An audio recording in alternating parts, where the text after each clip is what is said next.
$300 billion, the first time in 25 years, Chuck, that we've ever done this. Next of all, we're reducing $288 billion in drug prices because of what we're doing. This is a bill that basically does everything, and someone says it's not going to reduce inflation. My goodness, we've never done anything like it. We didn't raise taxes. Yeah. We've paid down debt. We've done everything, and we've accelerated our permitting processing so we can get things on the market. I understand it doesn't add quicker. I understand it doesn't add to inflation, but here's what the folks at Penn Wharton said. It said the impact on inflation is statistically indistinguishable from zero. Isn't calling it the Inflation Reduction Act sort of politically cynical and a bit misleading?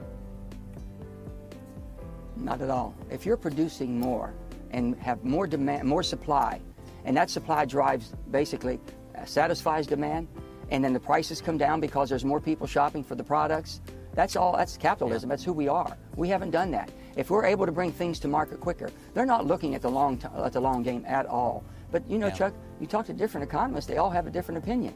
They told me the 17 Nobel laureates were saying that it was going to be transition.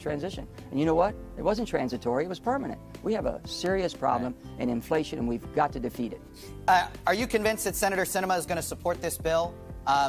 Or if she ends up changing some parts of the tax structure because she votes with Republicans, would that impact your support of this reconciliation package? Let me say that Kyrsten Sinema is a friend of mine, and we work very close together. She has a tremendous input in this piece of legislation. This is things that everyone has worked on over the last 8 months or more. And she basically insisted that no tax increases. We've done that. She was very, very adamant about that, and I support and I agree with her.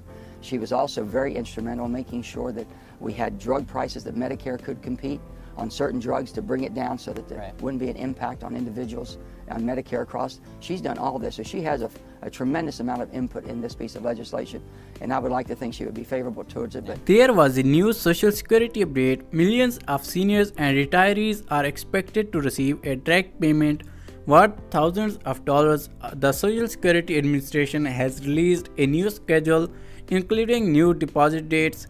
My friends, please make sure that you watch until the end of this video. Welcome to Updates Area YouTube channel. The first Social Security retirement payment of 2023, which is worth up to $4,194, are scheduled to go out to recipient in only one day. The retirement benefits from the Social Security Administration, which are issued to recipients in the waves of 3, are always issued on the second Wednesday of a month for the first wave and conclude on the fourth Wednesday of that month with a third payment. According to the Social Security Administration officials calendar, the payment scheduled to go out on January 11th will be for recipients born between the 1st and the 10th of a month. The exact amount of money that recipients will receive from these checks will vary based on several factors, such as when a recipient chooses to retire and start receiving Social Security benefits to a person. A person must have retired when they were 70 to receive the highest payment of which is $4,194. Meanwhile, recipient who retired at age 67 will receive a maximum check of $3,345. And anyone who retired at age 62 will receive up to $2,364 per month. Subsequent retirement payments going up this month will be provided to recipients on the following Wednesday. Those deposit dates are January 18th and January 25th. Residents of Montgomery, Illinois will also have until the end of the next month to apply for a property tax rebate, which the city offers to residents every year. Will give applicants a rebate of $75 as long as they apply by February 28, 2023. This rebate will be given to residents either in the form of a credit, which is applied to the utility bills, or as a paper check. Before filing for this rebate, the city recommends that residents find a copy of their county tax bill. If applicants are not able to find a copy, then they can do so online. This rebate will only available to Montgomery Illinois residents. This is thanks to a vote meeting held by board members in the month of December. The rebate amount this year has been increased to $75. So friends, if you live in Montgomery Alliance, please make sure to take action and claim the stimulus money that is available.